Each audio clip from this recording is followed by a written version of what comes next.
Hello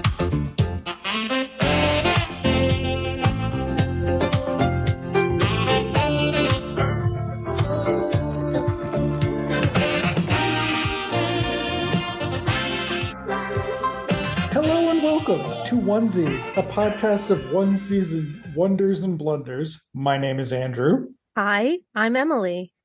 We are working our way through Joe's life, aka Emily's next ABC sitcom from the late 80s, early 90s that she has chosen to torture us with. Wait for that Get Smart revival. Is it gonna be this bad? Can it be this? I think it can be worse. Andy Dick. Andy Dick. I liked him on news radio. Well, after this was over, he did news radio. There you go. Okay, but that's her threat for 2 seasons from now. Next season, we haven't decided though. I did find something. Ooh. Yes, it's probably from ABC, but from 1987. Okay, so we are actually Joe's Life, episode 4, entitled "Ladies Drive White Cars." What's it called? Shopping something. We're so excited about this that we are all ready to go. Joe's Life. Shop in. Scroll up to the top. Shop in the name of love. Oh, ha ha ha. Shop in the name of love. Well, you know what women are really good at? Shopping. You know what men are really bad at? Shopping. That's right. Which raises some questions about Joe's attire. Okay. So I guess do you have 3 things, Emily? So I don't have 3 things. Oh, okay. Because this whole episode was incredibly sexist and I just couldn't get over it. But I'd like to talk about women aging and Mary Page Keller in particular. And I'm gonna steal your white convertible because I've got some fun things to talk about with white convertibles. Okay. And Tori Spelling. Okay. Let's see. Oh God. I don't even know. The lime green vest disaster of 1984. The Easy Bake Oven. Oh yeah. Which is actually super duper fucked up when you think about this in the context of Joe loving to cook. It's also that Curb with Michael J. Fox. Did you watch that one? Yes, but I would need a reminder. Was it part of the when it got really bad when it came back? No. Well, okay. No, it's not that. It's part of after he's swimming with the sharks, but no, it's not that terrible one. Okay. And it's the best episode of this season, and it's a shame that Michael J. Fox wasn't on all of them. But we'll talk about it when we get there, because we'll be like, we should be watching a different show. Let's see. Other options include Ray's Date. Springsteen references. Oh, how about Her Daddy, the Man She Worships? Okay. Yeah. So the episode starts with Joe making breakfast for the kids, and the boys are arguing about who's hungrier, and Joe says something about them not behaving this way at Grandma's, which I was hoping for maybe some further development on that. Like maybe a special guest appearance, maybe just some acknowledgement that life exists for these kids outside of this house.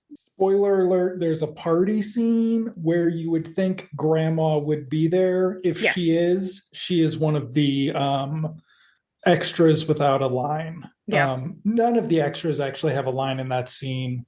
So they all go unpaid and uncredited, or not unpaid, but uncredited. Yeah. No SAG cards for them.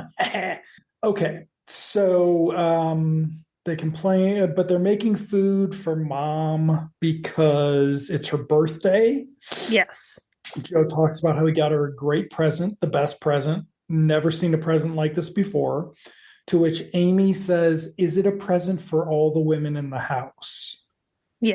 To which Joe starts singing Happy Birthday to Sandy and says, "No, It's Yeah. just for Sandy. Once he gets to the mom part. And it's like, yeah.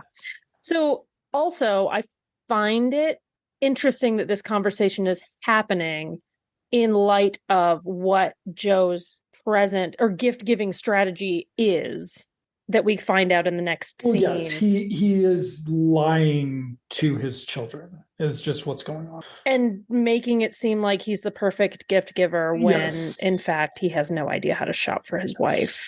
We'll get to it in a sec. Don't spoil it. We've got the 20 years old thing.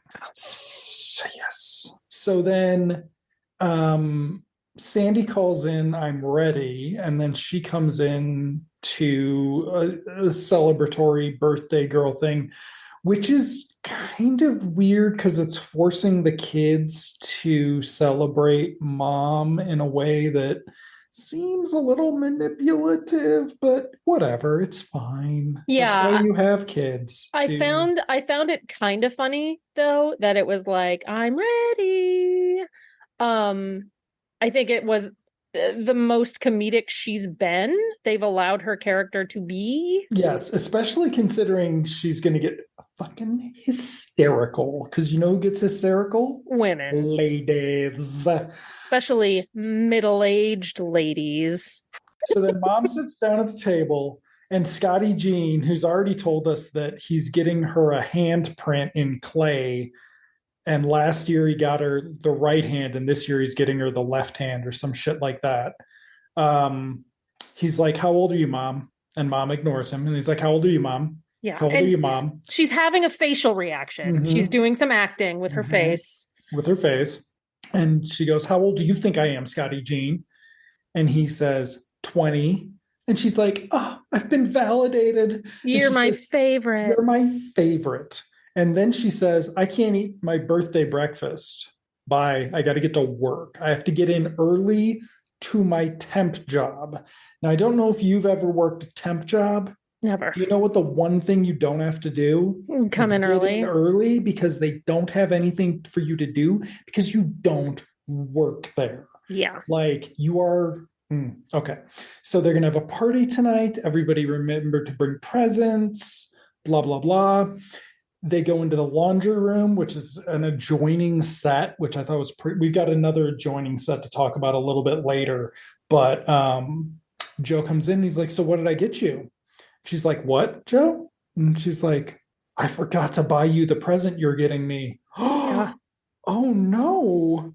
Sandy, we've got a system here. You know, I can't buy you gifts. Don't you remember the lime green vest disaster of 1984? To which she says, that was fine, except it was glow in the dark.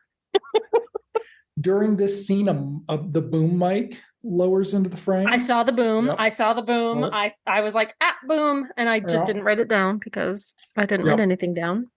So this is one heck of a production here. I mean, Game of Thrones had a can of Diet Pepsi or whatever. So or a Starbucks cup or something.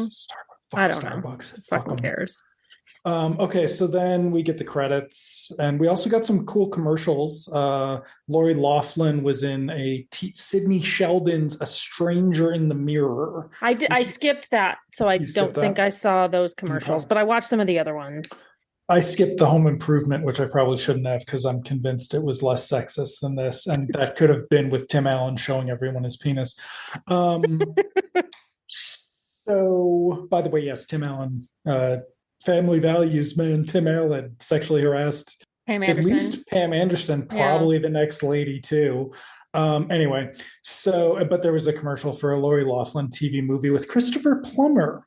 Oh, what a weird mix. And Perry King, but that's where he belongs, TV movies.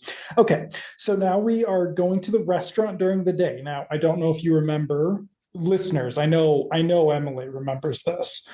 Joe has taken on a partnership in the restaurant, meaning he's no longer unemployed. Right. Pin in that. We see someone else in the kitchen, which I think is maybe the first time we've had a non-speaking extra in the kitchen that Joe's talking to. But then he goes in to see Stan, and asks Stan what Stan gets Barb, Mimi Kennedy, for her presence. And Stan says, for 24 hours, I'm at her beck and call. And we pretend like it's not always this way. Wives, huh? Wives, you're just whipped. What are you going to do? What are you going to do? So then he's like, Joe, just go to the mall. And he's like, I can't go to the mall alone. And he's like, you're right. Remember that time you were a kid and you went to Macy's when you were 12? Okay, I did not grow up in the East Coast, so I don't know if Macy's is different in New York, New Jersey. I don't think so. I bet it's even classier than it would have been in the Chicago area where I grew up. But I can see Joe going to Sears. I could see Joe maybe going to Field. Though they don't have a Fields. Fields is Chicago. But Feels like Chicago. a 12-year-old going to Macy's is fucking weird. The other thing is department stores sell everything at list. Yeah. Like the toys. So like this was not, you were not getting even as good of a deal as you get at a Toys R Us. So it's like the dumbest anecdote ever. But he went to a department store and what did he buy himself? He bought himself an Easy Bake Oven. Ding, ding, ding, ding, ding. Toxic masculinity coming in. A boy cannot play with an Easy Bake Oven. So Joe is a cook. He's a chef. Joe, they even talk about how Joe made him little cupcakes, which they make sound problematic from a toxic masculinity thing.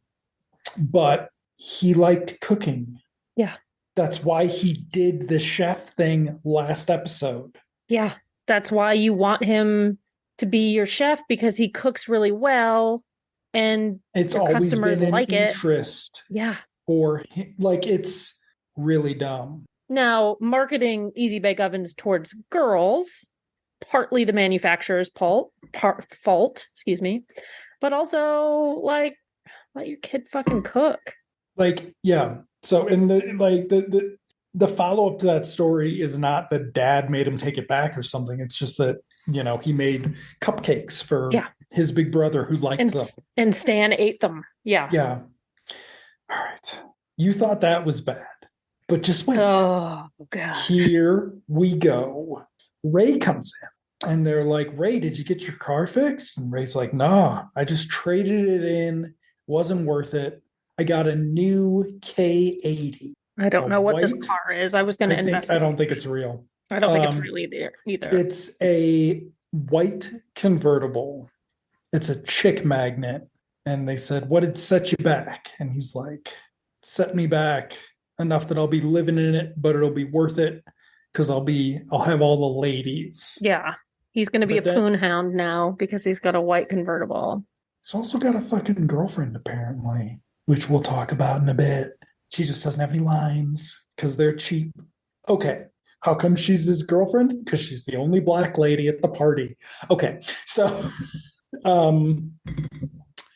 but yes, so he tells them it's a white convertible, and they're like, oh no, we would have stopped you, Ray. It's a girl car. It's a girl car, Ray. My note for this was micro penis men. But yes. My note was no gay F words. Well, no, because I mean, it's ABC. It's 1993. They did everything short of calling him the gay F word. Because he's too much of a lady, right? Oh. So, yeah. They showed pictures of who's driving the car in the ad. And based on the picture of who's driving the car, in the advertisement, it's a girl's car. Hey. And sadly, Stan participates in this too. So Stan can go eat shit too. Yeah. But then we go and see that Amy and Leo are getting in with the party decorations for later. So that's not great for Amy. Leo, of course, is played by convicted rapist Danny Masterson. 30 years, did you say? At least 30 August years. 4th is the Ashton date. Kutcher's going to be so sad. Okay. So he just can't know. Ashton Kutcher just can't know. Because that's what you say when you help people. Oh, I'm sorry. Was that slander? Never mind. That's what you would say if you did that. Anyway, so then Amy's like, I saw this bitchin' white K80 convertible in the parking lot. That was awesome. It's like the one Tori Spelling drives. To which we had some discussion about this pre-pod discussion. And so, yes. so 90210 started in 1990. So it was a going concern. Okay. She was the rich girl on 90210, but so was Jenny Garth. All rich girls. It's Beverly Hills. Shannon Doherty wasn't supposed to be as rich. And Gabrielle Kateris, in addition to being older than Mary Page Keller, was also not rich. She had a job. She had to work at the Steak Shack or whatever that place was called. Oh yeah, Peach Pit. The Peach Pit. But we were trying to figure this out. Like, why is Tori Spelling the reference point here? And you were like, I said that she could have just been some sort of like Hollywood rich brat character type. Jersey. It's very weird. It's very weird. Well, when I was a kid, I was not a troublemaker at all. You waited. I waited. I waited till I was adult and I could be held responsible in a court of law to get into trouble. It's not how you do that. As a white man, let me tell you. No. You can only be considered a kid until you're about 63 years old. My mom would use rich celebrity type young people to keep me out of trouble, like as examples, right? And it was never Tori Spelling, but it was like your favorite Kiefer Sutherland because he was going through like drug problems at the time, you know? Like, oh, if you were, you know, the child of a rich person, you would have drug problems and you'd be horrible. So I'm wondering if it's just something like that. Like she was notorious for being kind of a baddie. I was a mere child at the time in 1990, so I don't know anything about Tori Spelling. I feel like Jenny Garth would have been just fine too. Or one of the character names. I don't know. But if that you're referring to something that actually exists, the car doesn't exist. So if you're referring to it, is there a K80 being driven by Donna in 90210? No, there's not. Presumably. Probably a Mercedes. Probably not white either. White cars are the most safe, by the way, everybody. Are they really? Yep. Least amount of accidents in a white car. Okay. So Joe's like, hey, Amy, can you come with me to the mall and let's go shop? I need help shopping. And they're like, and she's like, fine, we'll go to the mall. So we then cut to the mall, which is a shitty photograph of a mall establishing shot. Yeah. They are really bad at the establishing shots. Really bad. And this was not like the era where you need to have a really good establishing shot, but you needed better than this. Yeah. So, I mean, it looks like there's a picture of a mall from a brochure that they photographed. And this is where we're going to get into our weird adjoining sets. So we're in a store. It's a clothes store. It's a department store. A department store. Because Amy goes through, we've been to this department and this department and this department. Yeah. I have a list. I'm sorry. I know you didn't take notes, but some of us were prepared. And we took notes we started in sports casual. Then we went to generations. Then we went to point of view, to which Joe says, and now we're in hell, which if it weren't so sexist might be funny. Yeah. But then they're looking at stuff and Joe's like, what about this? What about this? I don't speak knitwear is something Joe at one point says. And Amy is dismissing these items that Joe is picking out. Oh, that's the wrong size. Oh, that's the wrong color. Oh, that doesn't look like something mom would wear. Until she sees a lady who's shopping and says, that sweater that lady's wearing looks like something mom would wear. Go ask her where she got it. And I'm like, is this going to be part of the plot? I immediately, because I grew up in the 80s and 90s and I am a person who exists in 2023, thought, oh God, she's going to think he's a creep. Oh God. Yeah. Or because this show took place in 1993, oh God, this is going to turn into like, she thinks she's getting hit on by him. And he's going to have to like peel her off of him. I thought it was going one of those two directions, but no, But no, pretty much ends there. it ends there because she says, "Oh, it's just a birthday gift from my husband." Yeah, I don't know where I got it. And Joe doesn't even make a joke about the guy's lack of masculinity for being able to buy a present. Also, we need to talk about Joe's shirt. I didn't notice. Joe's wearing a pink shirt. Oh, I didn't with notice that. 4 black rectangular blocks on it, outlines. And the whole time he's talking about his clothes, I'm just like, how he can't pick out clothes. I'm like, who bought you that shirt then? Like, who bought you that very 1992 pastel? I am not allowed to buy clothes for my husband because I have quote unquote bad taste. Whatever. I buy him t-shirts that have dumb things on them, and he loves that. But my guess is that Joe is the type of guy who somebody buys him something, his kids buy him a tie for Christmas, his sister-in-law gets him a shirt, his mother buys him this. Notice it's only women who are buying him clothes, and he'll just wear anything. He doesn't care. That's my guess. Okay, so then Amy asks where she got it, and he's like, France. Because why not just fucking lie to your kids some more? Especially, no stakes lying to your children. Well, and he probably didn't want to dig any further. Like, give me your husband's phone number so I can call him and find out where he got you that sweater.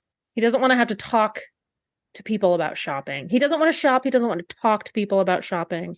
The whole thing is terrible. So then Amy's like, I need to go to the loo. And Joe's like, why do you need to go to the loo? And she's like, why do I need to what?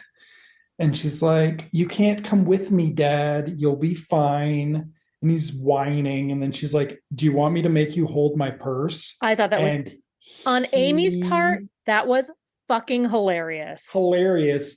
Joe looks like he would die. Yes, Joe looks like he would die. And it's just like, oh God, this is what ABC sitcoms were like. This is why NBC was able to smoke them. But then we get a very special guest star. Very special guest star. I was not expecting her. I wasn't excited. I guess it wasn't on whatever we read last week. But Jane Lynch shows up as the shop clerk. She's about 3 inches taller than Joe and Peter Honorati. She's a tall woman. And so they talk about clothes, and Joe over explains that his wife's got a job and he's got a job, but it's more of a business partnership thing, and they're trying to take it to the next level, which has not been a plot point. We have not had any indication that there's anything wrong with the business the restaurant is getting. No. And they employ 2 full-time chefs now at this point or something. Anyway, but Joe, whenever Jane Lynch asks Joe a question about Sandy's clothes, he calls Amy. Yeah. Now, at this point, I forgot to mention, we did see where Amy went. She went into the adjoining cafe. There's just there's a mall restaurant adjoining this thing. It's fine. We're going to actually go in there. If it's a department store, they have cafes and shitty diners and stuff inside of, go to Nordstrom. Okay. Go to Nordstrom. Okay. Go to Neiman Marcus. It looks like a Wendy's. Okay. I think it's nicer. I'm just saying. I think it's nicer. Gonna go get a shitty thing. It's New Jersey. Come on. It's going to be very Jersey by the end, sort of. But then, and it's also about to be very not Jersey. But yeah, so when he's talking about the job, he's like, well, I don't have a job anymore. It's not my fault. It's Reagan's fault. And I'm just kind of like, I thought that was an odd little. It's odd because it's late too. We're into Bush 2 here. Not Bush 2. Bush 1. Bush 1. Joe lost his job recently. He didn't lose his job in the. Well, everybody always blames the previous administration. But nobody blames the people who. I don't know. Okay. Just let him blame Reagan. Let Reagan take the heat. He's dead, and he was a bastard, and it was probably his fault anyway. But Joe built weapons of mass destruction. You know what? Reagan did Every not. president has used weapons of mass destruction. Exactly. But what I'm saying is, it doesn't make any sense. He's because he already blamed the end of the Cold War for him losing his job. Anyway, all right. Well, anyway, so Jane Lynch is overwhelming Joe by talking about potential gifts for his wife. Joe is overwhelming Jane Lynch by talking about his job and who's to blame. And so you had mentioned that every time she asks him a question, he calls for Amy because he doesn't know what size, like if she's petite or not. So stupid. And when Jane Lynch gets overwhelmed by Joe, she calls for Amy. Mm-hmm. I thought it was funny. Mm-hmm. It could have been funnier if both of them turned and called for Amy. Mm-hmm. I'm just saying, I'm not employed to do punch up here. There's a writer's strike going on. It would have been funnier if something else had happened and just like that third beat, they both turn and call for Amy. Would have been funnier. This show's worse than Morton and Hayes. Is it? I think Morton and Hayes is bad because you have something to compare it to, like good double acts. Mm-hmm. But you also can see... I've never seen a good sitcom. You've never seen a good sitcom? Not an American one. What's that face? Give me an example of a good one. Frasier. Frasier is an objectively good sitcom. It's also an objectively problematic one at times, but it's an objectively good sitcom. I'll take your word for it. I've not seen it since it was on the air. Okay. So, and I was a child when it was on, so it probably didn't really hit me. Okay. What about Seinfeld? Oh, fuck you. Fuck off.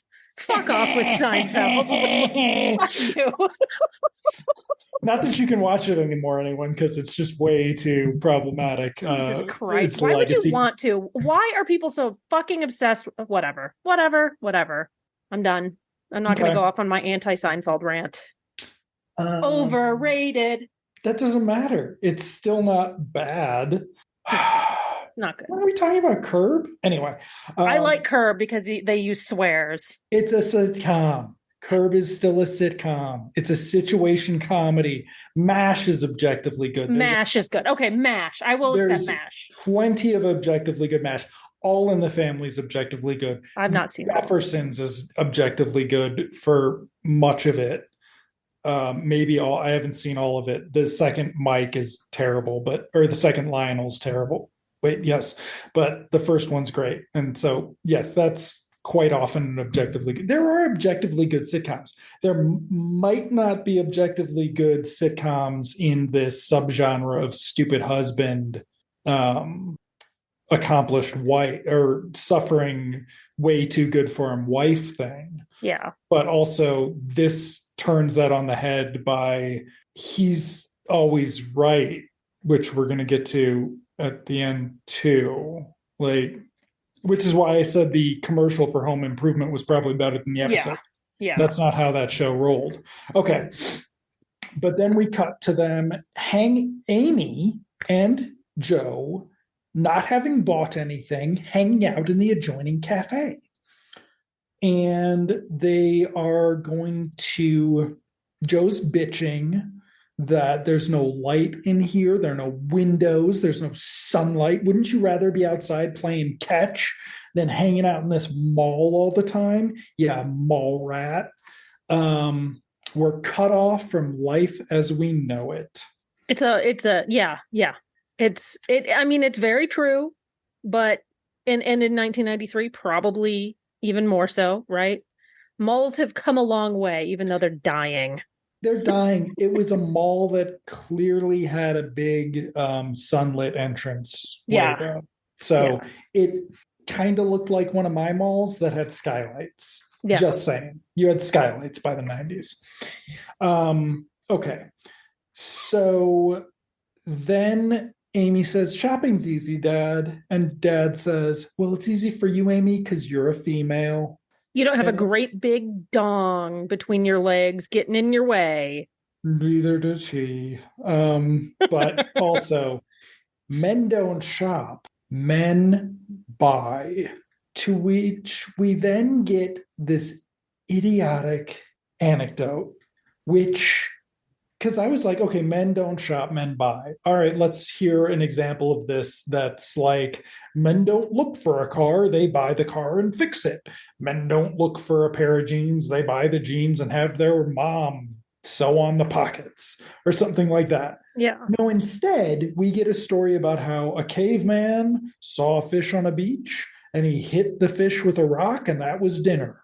But a cave woman, she's got to find the right kind of rock to hit the fish with, and it's going to take her so long to find the right kind of rock that the man's going to beat himself to death with the fish before she even finds the rock. Do you hear those crickets, folks?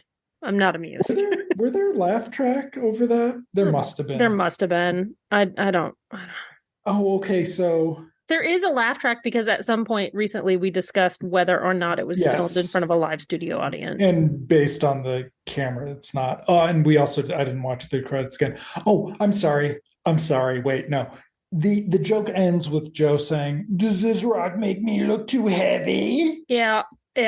Oh, yeah. Yeah. My following note was, what the fuck is happening?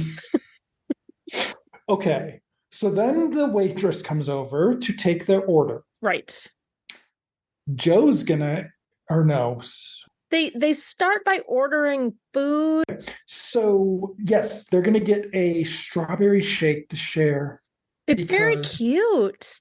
It is like, for a second. It is for a second. And I thought, like, oh, this is kind of a cute moment. And then it gets a little bit more cute when you realize that this is like a little tradition that they have. Mm-hmm. And it's like, it's going to go entirely to shit. But it's like, oh, this is so nice. Yeah. By the end, it's going to go to shit. Yeah. And they have conversations about, oh, you remember my favorite milkshake? And he says something about, oh, the one that you dropped and spilled all over your brother. No. The one that made you throw up on your brother. Oh, yeah. I'm like, yes. I mean, can you please do that scene? That's disgusting. Just puke on Scotty Jean, but it was probably Paulie, who's at least mildly sympathetic. But no, it was the tonsil. It was the milkshake she had after she had her tonsils out because Dad went out in the middle of the night to get her fresh strawberries because he's a chef and he probably whipped it together on his easy bake oven or something. You don't know how milkshakes work, do you? So then he's like, I like that story. I come off really good in that story. And it's just like, what an asshole. You are fucking weird, dude. Yeah. So then he's going to call the restaurant to make sure everything's okay. Sure. He then goes to the payphone that is in the alcove adjoining the cafe that is adjoining the hell section of the department store, which also had robes in it. So it had... Oh, right, because she offered a robe, right. And he didn't get the robe or something. Yeah, it was very confusing. But Joe goes to the phone and Amy's friends come by. Hey, Amy, what's going on? Come sit with us. I can't. My dad... Wait, that's your dad? And he's like, yeah, I ran into him here. Why don't we go meet at the pizza place? That's cooler than here. And so we hear Joe's side of the conversation with Barb, where he's like, I'm spending quality time with Amy. And he's like, yes, my daughter, Amy, which actually becomes the subplot. So yeah, again, we're more than halfway through this episode and we get a subplot. We get a subplot. And then Joe goes back over the table and Amy's like, hey, Dad, my friends are here. I'm going to go hang out with them. You'll be fine on your own, even though the whole point of the episode at this point, and I have seen you not be fine on your own buying this present, but now you're going to be fine on your own. Yeah. Boom. We get the nice, sad womp womp with Joe sitting there, and there's the strawberry shake with 2 straws. Yeah. And it goes and he pulls one of the straws out. It's just so sad. It's just so sad. Aww. Okay. Commercial break. Restaurant. Joe and Barb are getting ready for the party. And so this is basically going to be, this is the end of the episode, except for our postscript. which is not as long as that other one, but it's kind of too long. But I watched it this time. I waited. I took the It's not hint. as good as the other one. It's not as good as the talking stuffed animals. It's not as good as Toy Story. But yes, so Joe's hurt and holding it in. And he's like, "How do you know that, Barb?" And she's like, "Because you're putting those flowers on the cake like shrapnel." And I'm Yeah. like, what does that mean? I don't know what that means Also, either. Yeah. did he learn how to make cakes with his easy bake oven? Because then maybe it's not a fuck you story. It's a this is where you learned how to make cakes, Joe. Um, and then he's like, "Well, it was fine, but then, I just wanted her to think of me as her daddy, the man she worships." And it's just kind of like, Blech. cool. Yeah. That's fucking gross. And then Barb tells him to get over it, and he's an embarrassing old guy. And he's like, "But I want to yell at her because that would make me feel better." But that wouldn't make the situation better. It would just make Joe feel better, because verbally abusing your children makes you feel better. Hashtag ABC.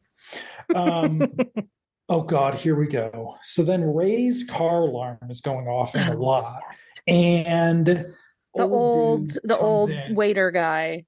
and he says, "Call the beauty parlor and let that lady know her car alarm's going off." And so Ray's like, "That's it. I'm slapping a for sale sign on the Tory mobile." Okay. So Stan comes in. He's like, "All right, the restaurant's closed. The decorations are up. We're ready to go for the party." So Joe's like, "Okay, well, we're having the good wine." And Stan's like, "We're having the good wine, but we're having it in little glasses." Yeah. And then Barb asks what Joe got her, Sandy, for her birthday, which we don't know because it cut away. And he says, "She's gonna love it. I could tell you what it is, but if I did, it would end my pathetic self-delusion." We don't ever actually see it, right? You're spoiling the big reveal. He gets her Marcellus Wallace's soul. Oh yeah, you get that reference. Can't make a Frasier joke. Oh no, that's can't talk about Frasier. We got to talk about it. Okay. I can't wait for the episode where it's like solely focused on Mary Page Keller's feet. solely. What are you talking about? What are you talking about? That's not sexual. Quentin Tarantino's never had a sexual reference in a single one of his movies. He said that on his podcast. I believe everything I hear on podcasts. As you should. I only listen to ours when I'm editing it, and the one other one that I listen to. So Sandy comes in, and she's very upset because she just got fired from her temp job. Which is weird. Which she had one more day. She got fired at the end of the day on a day she went in early. And she's showing up to her party in her work clothes. Yes. All of this is very weird to me. It's the worst birthday of her entire life. "Honey, do you want to talk to me about it?" No. This will be a repeating thing. Mary Page Keller yelling, "No. She's turned into so she's 32. The actress is 32. Yes, the actress is 32. I did the math. If she was 32 in the episode and she had a 15-year-old daughter, she would have been 17 when she had that daughter. 7 babies. I'm not judging. I'm just saying your brain is still growing until you're 25. So, like, you physically might be able to care for a child, but are you saying something about the armed forces trying to get people out of high school when they can't critically think? Are you trying to say something, Emily? About that, and about people who prey on children, especially men who prey on young women. How old was Peter Honorati? I don't know. He's not 32. Okay. So that actually Jesus. He's like 8 years older than her. Well, that's fine. When she was 17. 17-year-old, a 25-year-old. We've seen that story before. We've seen that story before. It's called the Dane Cook story. Chris D'Elia, more like. Okay. So Little time, lot of love.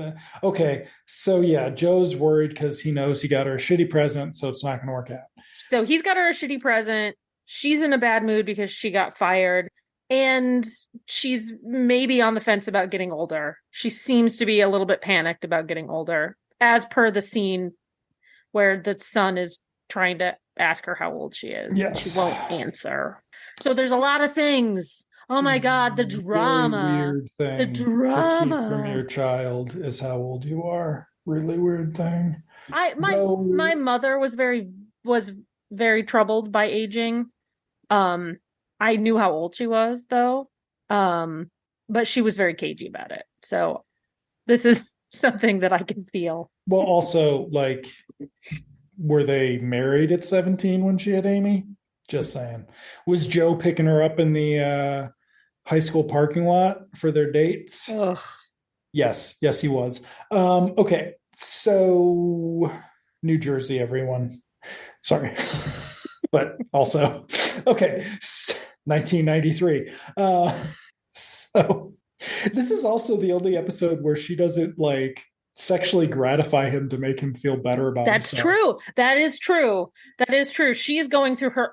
That's the only positive thing you can say about this is even though she's acting like a petulant fool, she is going through something and she's not trying to hide it and she's not trying to help somebody else with her own, using her own emotional labor to make him feel better.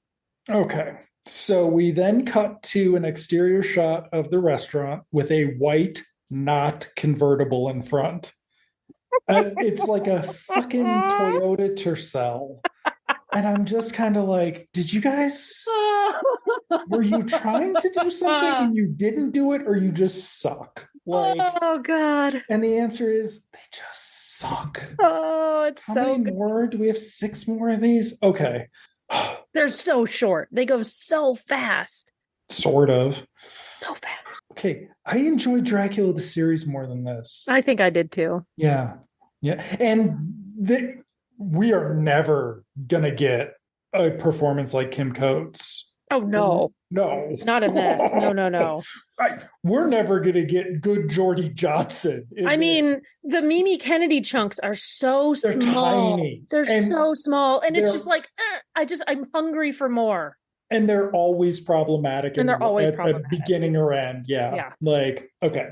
So next episode, Mimi Kennedy is going to talk about how much she hates having sex or something and how they only did it once. Okay. And then look at the devil spawn it produced. Well, I mean, I'm just saying, if you'd aborted Danny Masterson, the world would be an objectively better place. Might be an objectively better place if you do a post whatever abortion too. Okay, a post-birth abortion. So here we go. We then cut to Scotty Jean singing Old MacDonald on a Farm to amuse everybody. This was funny. Everybody is miserable. And we also see for the first time on the show a lot of background players. Yeah. None of them have lines, but the restaurant is packed of people there to celebrate Sandy. Yeah. But and he keeps singing and when you think he's done, keeps going. He keeps going. It was beautiful. And then he's like, second verse. Yeah. And they're like, and Stan's like, nope, we're done. It was so good. So then Joe brings in the birthday girl. She apologized to everybody for being late. She says hi to Tom and Donna, who don't get any lines. She also then has a little emotional breakdown about losing her job. But in front of everybody. In front of everybody. But this is also where we see Ray sitting at a table with the black lady who's obviously his date, which means he's got a lady friend who's going to go to this party with him, but he still needs his chick magnet car. Hey. Hey. You don't know what their relationship is. Maybe they've got an open relationship. Maybe they're poly. Maybe. Was that her idea or his? Okay. So we can talk about that off pod. So then she tells everybody she was fired. They're like, just pack up your Garfield calendar and go at the end of the day. I thought the Garfield calendar thing was funny. It was kind of funny. Because the 90s. Because the 90s. So younger people and people who've blocked this memory, Garfield was a major licensing thing for a while, and then they pulled it and then they brought it back. Like it was a supply and demand thing. Like they were actually very smart about it. Like for years, you'd see Garfield stuck in windows, but then you didn't because they stopped making them to increase demand for when it came back. It never came back as big as it was. So it's probably a bad idea, but it was something they thought about. Okay. So then she runs in back. Joe goes after her, to which we get another no, no, no, no, no. Come back out. Paulie gets his other scene where he is grossed out by Uncle Mike and his stupid trick. We don't know whose brother. Presumably that is her brother because we don't think there's another brother. There's not another brother in Stan and Joe's family, I would assume, because we would have heard about it in some of the toxic masculinity. Yeah. Uncle Mike takes out his glass eye and puts it in his pocket. And Paulie doesn't realize that it's a glass eye. Yeah. Waka waka. Okay. So then they're looking for Amy. Amy's not there yet. Joe's whining to Barb about it. Barb's like, oh, I forgot. Somebody named Lisa called to say that Amy's going to be late. Yeah. And Joe's like, she's already an hour late. What kind of kid am I raising here, Barb? What would you do? Can I tell you, if this was one of the boys, he would not be. He would not be as concerned about this. Well, no. He would not be as concerned about this. They'd be out scoring some tail. Be fine. He would not be concerned. It's really annoying. Okay, here you go. This can be the homework assignment you're not going to do. Is there a sitcom with a pot? Everybody Hates Chris. You watched that. I didn't. But when I said Moon Boy is Everybody Hates Chris, you said yes, it is. Were you just placating me? No, well, I know what it's about. Okay. But I've never seen it. But it is actually literally. I love Moon Boy. Moon Boy's great. Yeah. It's great. Not American. Okay. So where were we?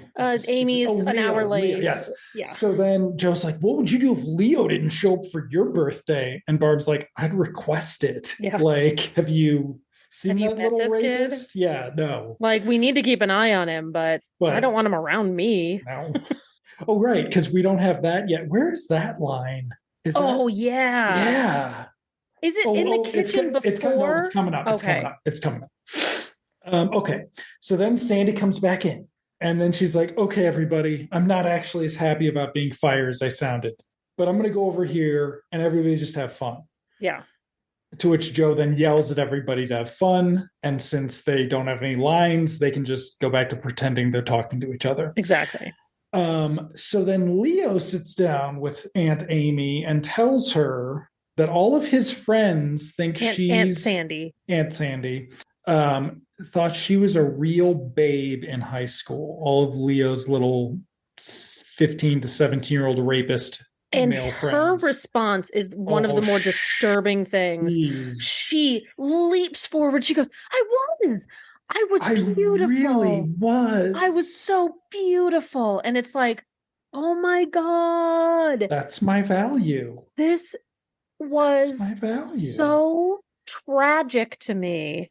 So tragic. And my jaw was on the floor.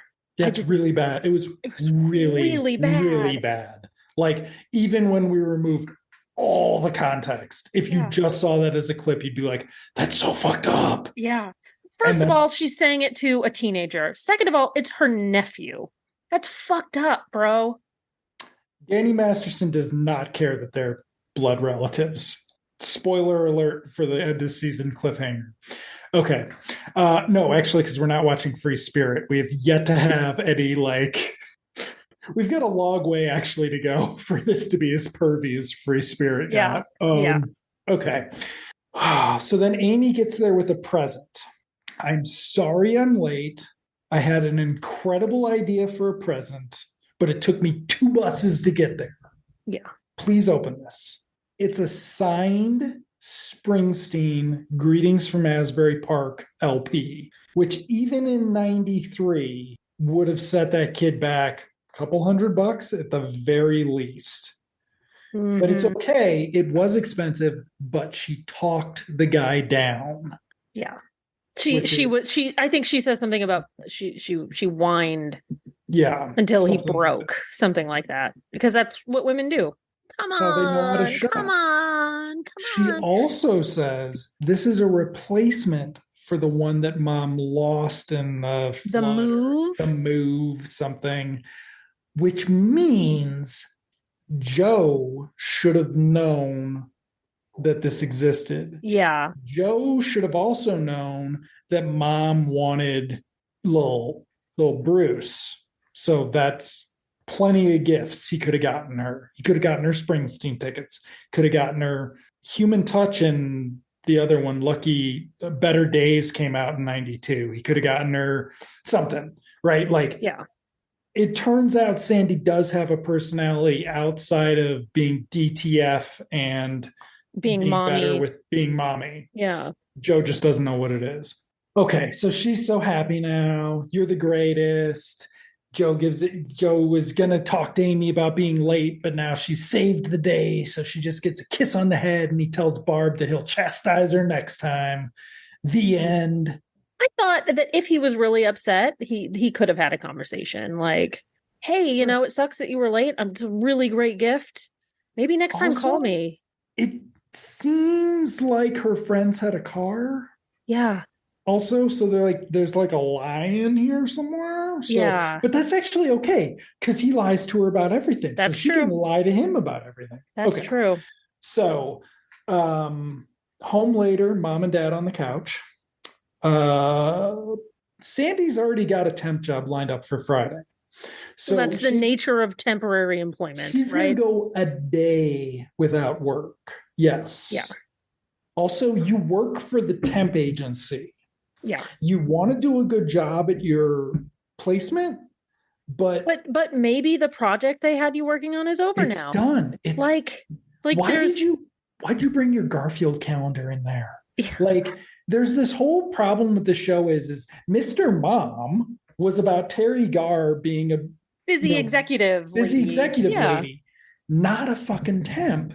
Yeah. And the reason they do that here is so they can demean Mary Page Keller while she's the one with the real job. It's just so fucked up. Can I tell you something really quickly as an aside? I often, until recently, would get Mr. Mom and Mr. Nanny confused. Wow. So when we first started talking about doing the show, and you had said, "Oh, it's Mr. Mom," but on TV, I thought of Hulk Hogan. So this happened again, and I Googled it. And did you know that Paulie, the actor who played Paulie, was in Mr. Nanny? He was one of the kids in Mr. Nanny. Is that fucking weird? Did I know that? No, I didn't. Is Hulk Hogan still alive? Yes. He's dating a Scientologist. It's a shame that racist piece of shit isn't dead. Okay. Well, just because he fucks Bubba the Love Sponge's wife and uses the N-word doesn't mean that he's racist, right? He's got tons of black friends. Have you ever seen the WWE? JK, everybody. He's a fucking racist loser. But he did fuck Bubba the Love Sponge's wife. I don't know who that is. Well, shame on you. Was he on a sitcom? Okay. No, he was a shock jock DJ in Florida. I mean, maybe he deserved it then. Like, I don't like. You've never talked to my husband, have you? Have I ever heard your husband's voice? Have you? Maybe. Maybe in the distance, in the very far distance, once. Do you want to be my coworkers? No. No. I was trying to get my voice low enough. Okay. He's so funny. All right. So I bet he likes sitcoms. Okay. No, he doesn't. He likes them less than me. He thinks that this is a great idea for a podcast, but he's like, why the fuck would you watch that shit? And it's like, it's the point of the podcast. Fucking idiot. We wanted to do good stuff, but then Emily just started picking. Did you? Did we want to do good stuff first? We did Freaks and Geeks first. No, we did a Free Spirit first. But we didn't know that was going to be. Oh, I did. You knew it was going to be as bad as it was. I knew it was going to be bad. You knew it was going to be bad. Did you know it was going to be about I getting didn't know that teenage boys were going to your want to housemaid to lock girls in their right room to murder and dad was random- going to be complicit. I didn't know that. Right. I just like Corinne Bohrer. She's I do so too. cute. We can watch The Flash. She's on The Flash. Okay. Okay. Yes. So they're on the couch. She's got a new temp job. In a couple days, everything's fine. Nothing can ruin your night. But now that means it's time for Joe's present. It's the thought that counts. The thought is, I'm sorry. It's got beautiful wrapping. I hate to open it. Yes, it's these like really kind of dark jokes about how they both know the present is going to be bad. So I thought it was kind of amusing that they kept making those jokes without cracking a smile. But then we don't find out what the present is. But then we never find out what the present is. And I think you're right. I think it's Marcellus Wallace's soul. And then he has a second present for her, which, and we forgot to mention this earlier. Ray offers to sell him the white convertible. Oh, right. And he doesn't. And he doesn't do it. But the second gift, he presents a small box, which could be jewelry. Like, it could be keys to a new car. It was a key to a car. Yeah. And I was like, okay, so this resolves. It's all in a bow. It's all in a bow. No, it's the receipt to return it. And she's like, thanks, Joe. That's what I really wanted. So how about you not get her anything and then just give her the money and let her go spend it? It's her fucking and why? Yeah, like why does she have to ask you for the money? Oh, I mean, if it's going to be so thoughtless, if you are a bad present giver and I have a bad present giver in my household, because mostly because I will buy anything that I want for myself for the most part. Also, he's a man and men don't shop, men buy. But like, why even go through the charade of it? Especially the present didn't even happen in this public setting where you can be demonstrative about it and like, I got you this thing that you hate. You know, it's like it seemed very pointless, except to be incredibly sexist. Yes. The entire thing. Okay, so that's how you sum up this show. Yeah, it's entirely pointless, except to be incredibly sexist. Yeah. Joe's life, like that's it. Joe's life, or it's incredibly pointless, except it's also incredibly sexist. Like, but it's okay. This is episode 4, so we have 6 more to go. 6 more to go. Next week we'll be halfway through, though. That's good. Oh, why am I on this? I was looking for the next episode. So we're almost halfway done. That's something, huh? The bad influence. Uh-oh. Joe stands up for Leo's bad news buddy Josh until he starts to date Amy. Oh no. What are we going to do? Alexander Polinsky. He looks familiar. So much editing to do. Just so much editing to do. Teen Titans. Charles in Charge. Oh, he was the cousin Oliver of Charles in Charge. This kid. Sure, Scott Baio taught him to be a rapist. So. Oh, great. There you go. Great. And hanging out with Danny Masterson just reinforces it. Danny Masterson trading his cousin for a baseball card. It's going to be a great episode, everybody. It's going to be great. I'm sure Joe's not going to be problematically overprotective. It's going to be fine. Maybe the kid thinks mom's hot, so she'll like him. Maybe we'll get a scene like that. Yeah. Maybe he's only dating Amy to hang around Amy's hot mom. Can you imagine how thrilled Mary Page Keller would be with that? She'd just be so excited. I think the actress would not be. I mean, the character might must have been a trip to work. It must be a trip to be an actress now, but it must have been a trip in 1993. Only more than 1992, or just a little bit less than 1992. And every year previous to, I don't know, probably 1922, when there were still women making movies by themselves.